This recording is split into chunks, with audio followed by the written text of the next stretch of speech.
Buongiorno amici, oggi è la terza giornata qui in Sardegna.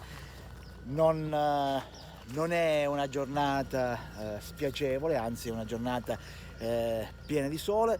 Oggi andremo a fare un altro giro che ovviamente vi documenterò passo per passo. Ragazzi, ci vediamo durante la strada.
Allora, siamo arrivati in una frazione di Sassari, siamo a Rebeccu, che in italiano significa Re Vecchio.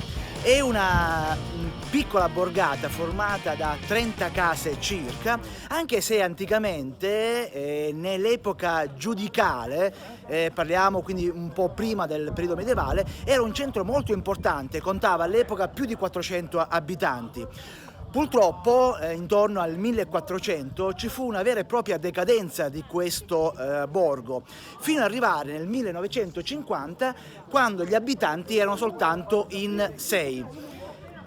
C'è una leggenda molto particolare di questa borgata. La figlia, la principessa del re Beku, venne cacciata da questo borgo perché venne considerata una strega. E allora la figlia di Rebecco lanciò una maledizione in questa borgata dicendo: 30 case siete e 30 case rimarrete. E così è stato, infatti è una piccola cittadina con 30 case. Fortunatamente negli ultimi anni questa borgata è stata resa turistica, è stata restaurata, ristrutturata e diciamo che le casine sono una vera bomboniera del posto. Ma a Rebecco non è soltanto una borgata medievale. A 10 minuti a piedi potete andare a visitare una fonte nuragica.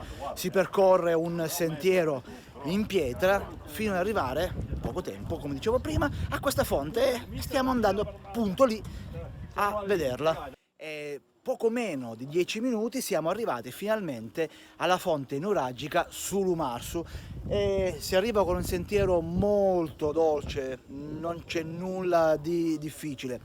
La fonte è una sorgente d'acqua, sgorga tutto l'anno, non ci sono periodi di secche. E questa fonte qua è stata ritrovata agli inizi del Novecento e addirittura sono state ritrovate, quando hanno sistemato il sito, delle monete risalenti al IV secolo d.C. Ha un ingresso, diciamo, rettangolare e all'interno, ovviamente, come tutte le sorgenti e come tutti i siti nuragici, l'interno è circolare. Adesso comunque lo andiamo a vedere bene. Mi ha detto Sandro che l'acqua è potabile e siccome io ho la testa dura voglio assaggiare l'acqua per vedere se realmente è potabile. Non è che lo saprò subito. Se domani, dopodomani non mi viene il cagotto vuol dire che l'acqua è potabile. Andiamo ad assaggiarla.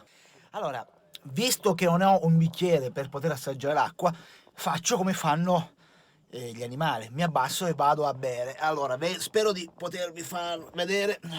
quello che faccio.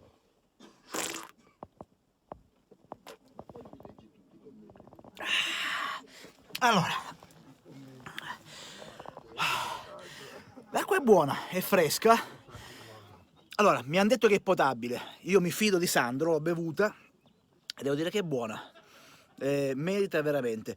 Ovviamente ragazzi, non è che poi venite qua tutti quanti a rompere i cabasisi a questa fontana, a questa fonte anzi d'acqua.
Siamo arrivati alla panoramica di Capocaccia e quella che voi vedete alle mie spalle è lo scoglio, la roccia di Fora d'Ada. È uno scoglio che all'impressione rimane impassibile, con le onde che si infrangono. Oggi per fortuna il mare è piatto, quindi non si può ammirare lo spettacolo delle onde, del mare mosso in tempesta. Questa panoramica si può guardare, si può ammirare, si può visitare in qualsiasi momento dell'anno, sempre, perché sia in estate che in inverno è molto suggestiva. Su in cima c'è anche l'osservatorio meteorologico dell'aeronautica. Se siete in zona Alghero, venite qui a Capocaccia, ne vale veramente la pena, è molto suggestivo, sia per rilassarsi un attimo che per ammirare la maestosità delle onde e di Re Nettuno che si infrange sullo scoglio di Fora d'Ada.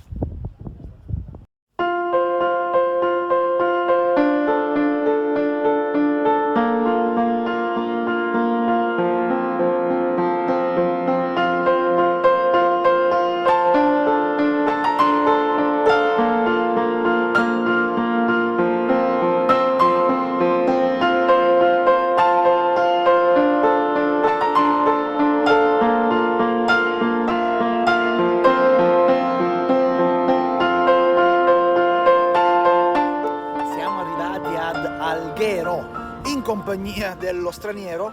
Assolutamente no, da soli, in compagnia di nessuno, se non di altri motociclisti. Faccio la ripresa qua, che forse è uno dei tanti punti caratteristici di Alghero. Ci siamo fermati un attimo per riposarci, ci siamo fermati per prendere un gelato, qualcosa da bere, per poi continuare il nostro viaggio, questa volta in direzione dell'agriturismo, dove andremo a riposarci questa sera. Abbiamo fatto oggi parecchi chilometri, è stata una giornata bella. Dopo il relax montiamo in sella e ritorniamo a casa. Bene ragazzi, noi continuiamo a farci una piccola passeggiata qui per Alghero, magari ci vediamo dopo.